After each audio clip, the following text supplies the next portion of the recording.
اعوذ باللہ من الشیطان الرجیم بسم اللہ الرحمن الرحیم احسن نقوی انشاءاللہ تعالی آج ہم اسٹارٹ کر رہے ہیں بیٹلز کا جو مکے کے لوگوں کے ساتھ ہوئی 3 بیٹلز جو ہوئیں، یعنی battle of Badr, battle of Uhud and battle of trench. لیکن آج کی ویڈیو میں صرف بات کروں گا بیٹل آف بدر کی۔ تو بیٹل آف بدر جو ہے وہ 624 یعنی 622 میں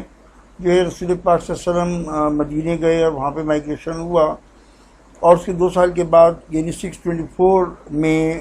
بیٹل آف بدر ہوئی۔ اور چونکہ مائیگریشن کے ساتھ یعنی 622 میں ہی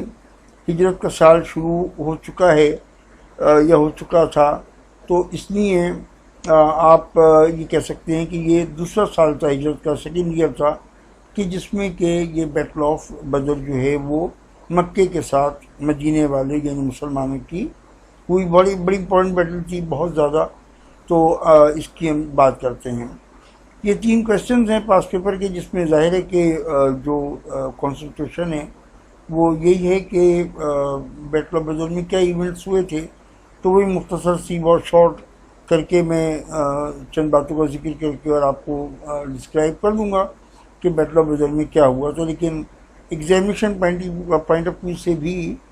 بیٹل آف بدر بہت امپورٹنٹ ہے۔ بیسیکلی یہ ایک میجر ایونٹ ہے جو کہ ہوا ابو سفیان کا ایک کاروان تھا، اس کا ایشو زیادہ تر بچوں کو معلوم ہی ہے اس کے بارے میں۔ لیکن میں ذرا سا بیک گراؤنڈ میں تھوڑا سا اور چلا جاتا ہوں۔ دیکھیے، اس سے پچھلی ویڈیو جو تھی اس میں نے ایک جو ویڈیو میں یہ کلیریفائی کیا تھا کہ آخر کیوں مکے کے لوگ اتنے زیادہ اینکشس تھے اور کیوں اتنے زیادہ وہ کریزی ہو رہے تھے کہ مسلمانوں کو ختم کر دیا جائے۔ اس کے ایک پورا بیک گراؤنڈ ہے جو ویڈیو میں کور کیا گیا۔ لیکن اس کے ساتھ ساتھ کچھ اور چھوٹے چھوٹے ایونٹس بھی ہو رہے تھے، اور وہ انڈیکیٹ کر رہے تھے کہ بڑی کوئی جنگ ہو سکتی ہے، کوئی اٹیک مدینے پہ ہو سکتا ہے۔ میں اس میں 2-3 ایونٹس کا ذکر کرتا ہوں، یہاں پہ تو شاید اس کا ذکر ہے بھی نہیں۔ ایک تو ایونٹ یہ تھا کہ سعد بن معاذ رضی اللہ تعالیٰ عنہ، یہ اوس کے چیف تھے، ٹرائب اوس جو تھا مدینے کا، اس کے چیف تھے۔ تو یہ عمرے کے لیے جاتے رہتے تھے لوگ سارے عرب سے، تو یہ عمرے کے لیے مکہ گئے،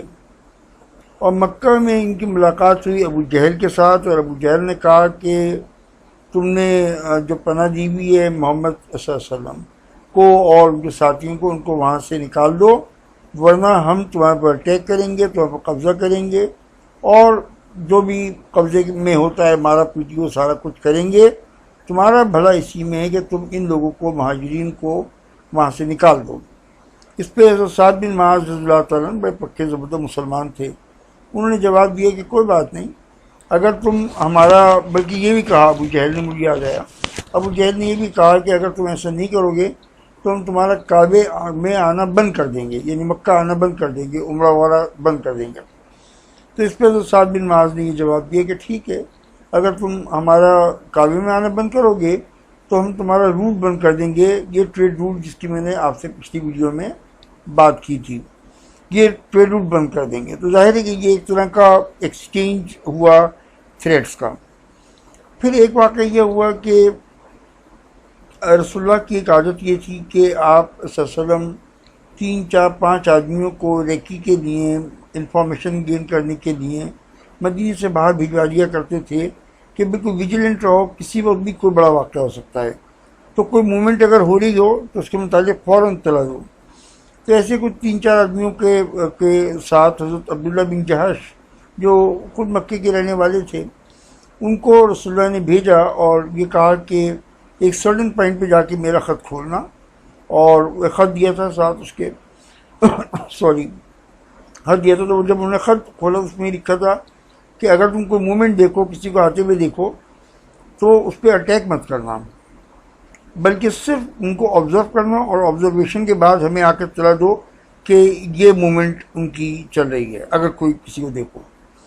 اب یہ اتفاق کی بات ہے کہ انہوں نے ایک چھوٹا سا کاروان تھا 4-5 آدمیوں کا، جو سیریا سے کچھ سامان لے کے جو ہے وہ مکے کی طرف جا رہا تھا، اور عبداللہ نے اس کاروان کو دیکھا، اور تھے وہ مکہ کے، ان کو بھی غصہ آ گیا جو کچھ مکے والوں نے کیا تھا وہاں کے رہنے والوں کے ساتھ، تو ان کو بھی غصہ آ گیا، اور انہوں نے ان میں اپنے تیر کے ذریعے سے، ایرو کے ذریعے سے جو ان کا سردار تھا اس کو قتل کر دیا، یا شاید 2 یا 3 آدمی تھے، وہ 2 آدمی تھے وہ قتل ہوئے، اور وہ مر گئے وہاں پر، اور باقی جو تھے 2 آدمی ان کو اریسٹ کر لیا، اور ان کو پکڑ کے، اور باقی جو 2-4 تھے وہ بھاگ بھوگ گئے، تو ان کو مدینے دے کے آ گئے جن کو اریسٹ کیا تھا۔ تو آپ محمد صلی اللہ علیہ وسلم کو جب یہ معلوم ہوا کس طرح سے واقعہ ہوا ہے، اور اس طرح سے مکی کا سردار مارا گیا، اور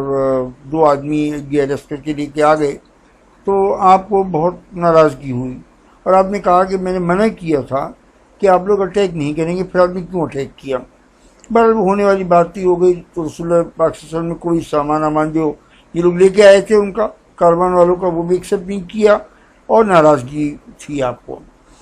تو لیکن بہرحال وہ ایک واقعہ تھا، ہو گیا، ایک بڑا سردار تھا مکے کا جو مر گیا۔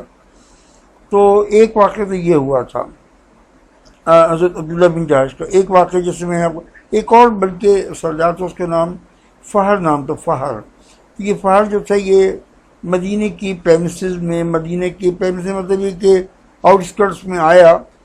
اور یہاں پہ آنے کے بعد مسلمانوں کے اونٹ وغیرہ جانور چل رہے تھے، گلیزنگ میں تھے، تو وہ اٹھا کے لے کے چلا گیا۔ مسلمانوں کو معلوم تو ہوا، لیکن دیر میں معلوم ہوا، یہ چیز کیا، لیکن وہ کافی آگے نکل چکا تھا۔ لیکن اس نے ایک طرح سے فہر نے یہ تھریٹ کیا کہ ہم کسی وقت بھی تمہارے علاقے میں آ کے تمہارے پر حملہ کر سکتے ہیں، یہ ایک طرح کا میسج تھا۔ تو ظاہر ہے کہ مسلمانوں کے لیے یہ سب چیزیں پریشانی کی تھیں۔ اب انہی میں ایک اور بڑا واقعہ ہو گیا جس کا ذکر یہ سامنے آپ پیج کے اوپر دیکھ رہے ہیں، اور وہ واقعہ یہ تھا کہ ابو سفیان جو مکے کا بڑا سردار تھے اس وقت، تو وہ ایک بڑے کاروان کے ساتھ، وہ کہتے ہیں کہ بڑا پیسہ تھا اس کاروان میں، اور انہوں نے مکے والوں نے انویسٹمنٹ کیا تھا خاص طور پہ تاکہ مسلمانوں سے لڑائی کے لیے پیسہ جمع ہو سکے۔ یہ بھی کہا جاتا ہے کہ بڑا پیسہ تھا اس کی کاروان کے پاس۔ تو یہ لوگ واپس آ رہے تھے سیریا سے ٹریڈنگ کے بعد،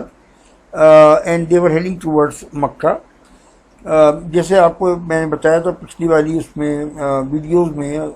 کہ، اور آپ کتابوں میں میپ دیکھیے گا تو آپ کو معلوم ہوگا کہ میپ میں نیچے کے حصے میں یعنی ساؤتھ کی طرف جو ہے وہ مکہ، اور اگر آپ اوپر چلے جائیں نارتھ کی طرف تو پھر مدینہ آتا ہے، اور اس کے بعد اور سیدھے چلے جائیں اوپر کی طرف نارتھ کی طرف تو سیریا آتا ہے۔ تو اگر آپ کو سیریا جانا ہے تو لامحالہ آپ کو مکے سے اگر سیریا جا رہے ہیں آپ تو آپ کو مدینے سے گزرنا ہے۔ تو یہ جب مدینے کے قریب پہنچے ابو سفیان، تو اس کو یہ لگا کہ کوئی مسلمان اٹیک کر سکتے ہیں، کیا نہیں تھا مسلمانوں کو اٹیک، لیکن اس کو لگا کہ کیونکہ ماحول تو سب ایسے ہی بنا ہوا تھا، تو اس نے یہ کیا کہ مدینے سے وہ نہیں گزرا، کافی پہلے ہی رک گیا، اور وہاں سے اس نے ایک آدمی کو دوڑایا کہ فوراً مکے جاؤ اور جا کے میسیج دے کر آؤ کہ ہمارا کاروان بہت خطرے میں ہے، کوئی انتظام کرو۔ وہ آدمی مکے پہنچا اور جا کے اس نے شور مچا دیا کہ جی یہ ہمارا کاروان تو لٹ گیا اور برباد ہو گیا، مسلمانوں نے یہ کر لیا وہ کر لیا۔ مکے والے اس بات کے لیے مینٹلی تیار بیٹھے ہوئے تھے، اور وہ ویٹ کر رہے تھے کہ کب یہ خبر ملتی ہے۔ تو ابو جہل جو تھا وہ 1000 آدمیوں کے ساتھ بالکل تیار تھا، اور وہ فوراً اس نے جناب کعبے پہ پہنچا اور اس نے کہا کہ اللہ آج جو صحیح ہو، جو رائٹ پر ہو، اس کو آپ آج وکٹری دیجیے گا۔ اللہ نے مسلمانوں کو وکٹری دی۔ بہرحال تو ابو جہل جو ہے 1000 آدمیوں کے ساتھ فوراً مکے سے نکل آیا، اور اس نے مدینے کی طرف چلنا شروع کیا، یہ کاروان کا جو روٹ تھا اس پہ چلنا شروع کیا۔ مین ٹائم یہ ہوا کہ ابو سفیان نے دیکھا کہ کوئی اٹیک فی الحال نہیں ہوا، تو انہوں نے وہ روٹین کا جو روٹ تھا وہ لینے کے بجائے انہوں نے اپنا راستہ چینج کیا، اور کوئی اور لمبا راستہ تھا، مشکل راستہ تھا، وہاں سے ہوتے ہوئے وہ لوگ مکے کی طرف آنے لگے۔ تو اس درمیان میں ان کی ملاقات جو ہے ابو جہل کے 1000 آدمیوں کے لشکر سے بھی ہو گئی۔ تو ابو سفیان نے کہا کہ بھئی ہم لوگ سیف ہو گئے، سیف واپس آ گئے ہیں، اب لڑنے جھگڑنے کی ضرورت نہیں ہے، واپس چلو۔ لیکن ابو جہل جو تھا بڑا ضدی اور بڑا اسٹبرن اور بڑا سخت آدمی تھا، تو اس نے کہا کہ نہیں، میں آج ونس فار آل یہ ڈیسائیڈ کرنا چاہتا ہوں کہ یہ چیپٹر کلوز ہو۔ تو اس نے یہ کیا کہ یہ ڈیسائیڈ کیا، اور وہ اپنی وہ 1000 آدمی جن میں مکے کے بڑے بڑے سردار تھے معمولی، وہ لوگ مجھے ابو سفیان تو واپس مکے چلے گئے اور وہاں پہ جا کے وہ کیونکہ، لیکن ابو جہل جو ہے وہ بدر کی طرف آیا، اور اس طرح سے یہ لوگ یعنی یہ بدر کی جو ہے یہ پہلی جنگ ہوئی۔ اس کی تمام ڈیٹیلز آپ کو مل جائیں گی کتابوں میں، مزید مل جائیں گی۔ بار رسول پاک صلی اللہ علیہ وسلم نے کو جب یہ اطلاعات ملی کہ اس طرح سے آرمی آ رہی ہے اور یہ معاملہ ہے، تو پھر آپ نے فوری طور پہ جلدی میں ایک آرمی تیار کی، اور اس میں زیادہ لوگ نہیں تھے، 313 پلس مائنس 2 4 5 7 آدمی ہو سکتے ہیں، تو وہ تھے اس میں۔ اور اس میں آپ جیسے یاد پڑھ سکتے ہیں کہ اس میں 82 جو تھے وہ مہاجرین تھے، مکہ کے جو رہنے والے تھے وہ تھے، اور اس میں جو انصار تھے وہ 231 تھے۔ یہ کافی انصار اس میں شامل تھے، اور بڑے خوشی کے ساتھ ہو گئے، اور انہوں نے کہا رسول پاک صلی اللہ علیہ وسلم سے کہ ہم حضرت موسیٰ والی فوج نہیں ہیں جنہوں نے کہا تھا بنی اسرائیل والوں نے کہ موسیٰ تم جاؤ اور تمہارا خدا جائے اور جا کے لڑے، ہم آپ کے لیے جان دے دیں گے۔ رسول پاک صلی اللہ علیہ وسلم آج جو حکم کہیں گے، جو حکم کریں گے کہ یہاں پہ چلے جاؤ، یہ اٹیک کرو، یہ کام کرو، ہم سب کچھ کرنے کو تیار ہیں۔ بڑی خوشی کے ساتھ یہ لوگ انصار اور مہاجرین کے یہ لوگ جمع ہو گئے، اور یہ سمجھیں بدر جو ہے وہ بالکل وہ ہائی وے جس پہ یہ لوگ ٹریول کرتے تھے سیریا جانے کے لیے یا نیچے یمن جانے کے لیے مکے مدینے کے، تو بالکل اس ہائی وے کے اوپر یہ بدر کا مقام ہے۔ اور وہاں جا کے پہلے تو جو کفار تھے انہوں نے ہی جا کے جو جگہ تھی نیچے والی سے اس پہ انہوں نے قبضہ کر لیا۔ مسلمان بعد میں پہنچے تو وہاں پہ جو پانی کی جگہ تو ان کے پاس ایسا نہیں تھی، لیکن یہ کہ کچھ نہ کچھ انہوں نے انتظام یعنی مسلمانوں نے وہاں پہ جا کے سیٹل ہو گئے۔ جی، تو اس طرح سے اللہ تعالیٰ کی طرف سے کرنا بھی یہ ہوا کہ رات کو بارش ہو گئی، اور بارش کی وجہ سے یہ لوگ چونکہ کافی کفار جو تھے وہ نیچے کے حصے میں تھے، تو ان کے علاقے میں تو بہت زیادہ کیچڑ اور پانی ہو گیا۔ اور مسلمانوں کا ایڈوانٹیج یہ تھا کہ ان کے طرف جو بارش کا تھا پانی، انہوں نے چھوٹے چھوٹے پولز بنا کے اور اس میں اپنا پانی جمع کر لیا، تو یہ ایک ایڈوانٹیج جو ہے وہ مسلمانوں کو بڑا مل گیا تھا۔ اب جب یہ جنگ شروع ہوئی، پوری رات رسول پاک صلی اللہ علیہ وسلم جو تھے وہ سجدے میں پڑے رہے، اور آپ فرماتے رہے کہ اللہ اگر یہ چھوٹا سا گروپ ہے ختم ہو گیا تو توحید کے نام، اللہ کا نام لینے والا زمین پہ کوئی نہیں بچے گا، ہماری مدد کیجیے۔ اور پھر رسول صدیق نے ان کو تسلی دی کہ یا رسول اللہ آپ نے جو دعا مانگی اللہ تعالیٰ اس کو قبول کرے گا، ہمت کریں کہ یہ دعا کا سلسلہ آپ نے کر لیا۔ اور تو اس طرح سے صبح ہوئی، اور جب یہ صبح کو ارینجمنٹ ہوا تو صحابہ کرام کے گروپ نے پوچھا کہ یا رسول اللہ یہ جو آپ نے فوجوں کو ارینج کیا ہے یہ آپ کا اپنا پرسنل ڈیسیجن ہے یا اللہ کا حکم ہے؟ تو آپ نے فرمایا کہ یہ تو میرا پرسنل ڈیسیجن ہے، میں سمجھتا ہوں کہ ایسے ہونا چاہیے۔ تو انہوں نے کہا کہ ہم آپ کو ایڈوائز کریں کہ آپ تھوڑا سا اس میں چینجز کر لیجئے، فوج کی جو سیٹ اپ ہے اس میں، اور جو ارینجمنٹ ہے اس کا چینجز کر لیجئے۔ تو رسول پاک نے فوراً بات کو مان لیا، وہ تجربے کار لوگ تھے، اور وہ چینجز کر کے جو ہے وہ یہ 17 رمضان تھی، رمضان کی 17 تاریخ تھی جس میں کہ یہ جو بیٹل ہے یہ ہوئی۔ اس زمانے کی بیٹل کا طریقہ یہ ہوتا تھا کہ پہلے جو ہے وہ 3 بہادر آدمی یہاں سے، 3 بہادر آدمی وہاں سے آتے تھے دونوں سائڈ سے، اور پہلے وہ لڑتے تھے، سولو فائٹ ہوتی تھی، اس کے بعد پھر عام جنگ ہوتی تھی۔ تو ان میں پھر یہ جو پہلے تو 3 انصار آئے تھے، تو مکے والے بڑے ایروگینٹ تھے، انہوں نے کہا کہ یہ ہمارے لیول کے لوگ ہی نہیں ہیں، ہمیں ان سے نہیں لڑنا، ہمارے لیول کے لوگ بھیجو، یعنی مکے کے لوگ بھیجو۔ تو پھر اس کے بدلے میں 3 حضرات کو بھیجا گیا لڑنے کے لیے، ان میں ایک حضرت عبدہ رضی اللہ تعالیٰ عنہ تھے، ایک حضرت علی رضی اللہ تعالیٰ عنہ تھے، اور ایک حضرت ابو عبیدہ بن جراح رضی اللہ تعالیٰ عنہ۔ بڑے صحابی تھے تینوں کے تینوں۔ اور میں معافی چاہتا ہوں، اس میں یہ حضرت عبیدہ بن الجراح نہیں تھے، ان کا نام حضرت عبیدہ ضرور تھا، لیکن یہ بن جراح دوسرے صحابی تھے یہ، تو حضرت عبیدہ ضرور تھے یہ، تو مجھے اس سے ذہن میں نام نہیں آ رہا کہ ان کا نام کیا تھا۔ حضرت عبیدہ بن جراح تو بعد میں ان کا انتقال ہوا تھا، اور یہ جو حضرت عبیدہ تھے ان کا اسی جنگ میں انتقال ہوا یہ تھا کہ حضرت علی نے اپنے اپوننٹ کو مار دیا، اور حضرت حمزہ نے اپنے اپوننٹ کو مار دیا، اور حضرت ابو عبیدہ جو تھے انہوں نے اپنے اپوننٹ کو مار دیا، لیکن ان کے اپوننٹ نے ان کو زخمی کر دیا، اس کو بھی تلوار لگی، تو حضرت عبیدہ جو تھے وہ زخمی ہو گئے، اور بدر کے کوئی میں سے واپس آئے، زخمی آئے تھے، کوئی 4 یا 5 دن کے بعد آپ کی شہادت ہو گئی حضرت ابو عبیدہ کی۔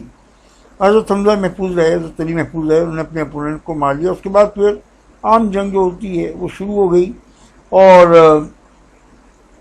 بس اللہ تعالیٰ نے بھی طے کر لیا تھا کہ مسلمانوں کو جتانا ہے، اور اللہ تعالیٰ کا جو ہے جب مسلمان لڑے، خود لڑے، بہادری سے لڑے، اور جب انہوں نے اپنی جانوں کی پرواہ نہیں کی تو اللہ تعالیٰ نے بھی اپنے فرشتے بھیجے۔ تو یہ جو ہے سورہ الانفال میں پوری بریفنگ دی ہوئی ہے بیٹل آف بدر کی، تو اس میں یہی ہے کہ اللہ تعالیٰ نے 1000 فرشتے جن پہ نشان لگے ہوئے تھے، کہ بڑے اسپیشل فرشتے تھے، تو وہ بھیجے۔ He showed them to you as few in your eyes۔ اللہ نے ان کے ان کی جو فوج تھی 1000 کی تھی، لیکن اللہ تعالیٰ نے کچھ ایسا دکھایا خواب میں رسول پاک صلی اللہ علیہ وسلم کو، جتنی دیر آپ سوئے تھوڑی دیر کے لیے، کہ وہ کوئی بہت زیادہ لوگ نہیں ہیں، and made you contemptible in their eyes۔ اور جو تھے پیگنس تھے مکے کے کافر، ان کی نظر میں مسلمان ایسے تھے جیسے کوئی ان کی حیثیت ہی نہیں ہے۔ چند تو لوگ تھے، 313 آدمی تھے، اور وہ بھی بیچاروں کے پاس پراپر 2 گھوڑے، 60-70 اونٹ تھا کیا ان کے پاس، تو وہ تو بڑی بے عزتی کے ساتھ انہوں نے دیکھا کہ یہ کیسے لوگ ہمارے سے لڑنے آئے، ان کی حیثیت کیا ہے جو 10 منٹ میں ہم نمٹا دیں گے۔ اس طرح کے جو ایروگینس تھی ان کے اندر تھی۔ یہ سورہ انفال میں اس کا ذکر ہے، اور جلدی اللہ تعالیٰ نے اس جنگ کا فیصلہ کر دیا، اور اس میں بڑے عجیب واقعات ہوئے ہیں اس جنگ کے،